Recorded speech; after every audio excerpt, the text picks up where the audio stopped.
Mga idol, may gusto lang akong i-share sa inyo. Nakikita nyo ba ito sa harapan na ito? Kayo ba ay nahihirapang bumili? Malayo ba kayo sa mga groceryhan?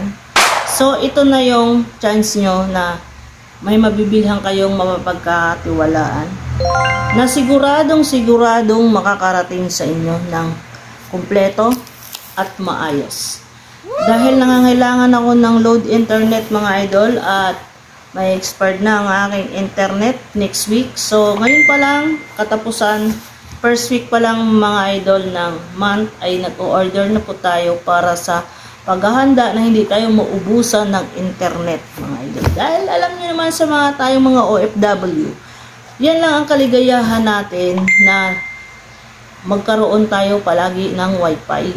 Kasi nga mga idol, mahirap mawalan ka ng internet mga idol, di ba? Aling mawalan ka lang ng ulam, wag lang talaga ang internet. Kasi yan ang ating pangunahing libangan dito at nakakapawi sa ating kalungkutan. Alright mga idol, gusto ko lang naman i-share sa inyo ang aking na-experience dito sa PhilMart mga idol.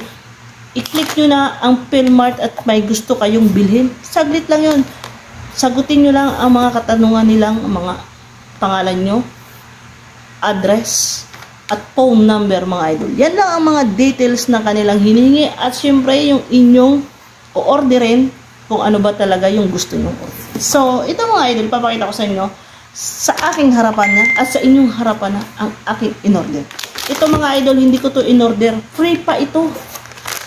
May free pa sila mga idol. At meron akong discount. Wow! Meron pa silang discount dahil first time kong bumili sa kanila ngayon. So, kaya naman sa sobrang saya ko, aki silang kinggawan ng video. Alright, mga PhilMart dyan, mga kababayan ko. Alright, ito. Free ito mga idol. Ang binili ko, ito, Star Margarine. Alright, sarap yan. Palaman sa tinapay o kaya ipang prito-prito, igisa-gisa. Inuulam ko ito mga idol.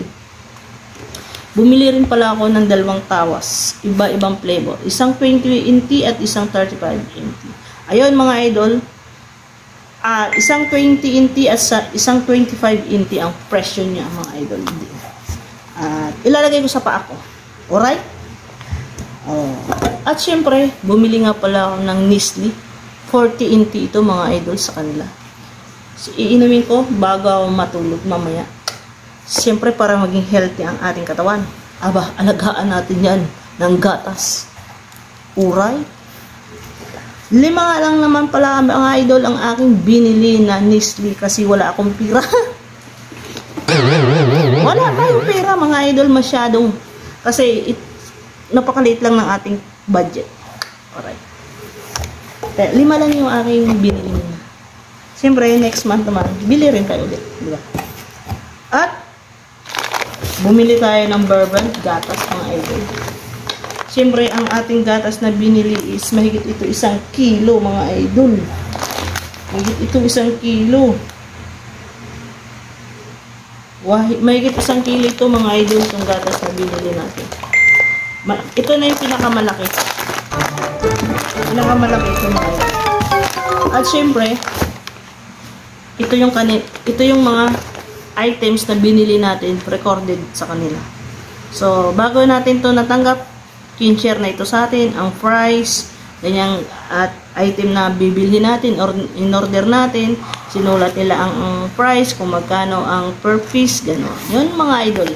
Ito lang naman mga idol ang aking kin-share sa inyong araw na ito. Sa mga walang time pumunta sa mga groceryhan o kaya malayo sa groceryhan, ay pwede po kayong mag-message sa PhilMart mga idol.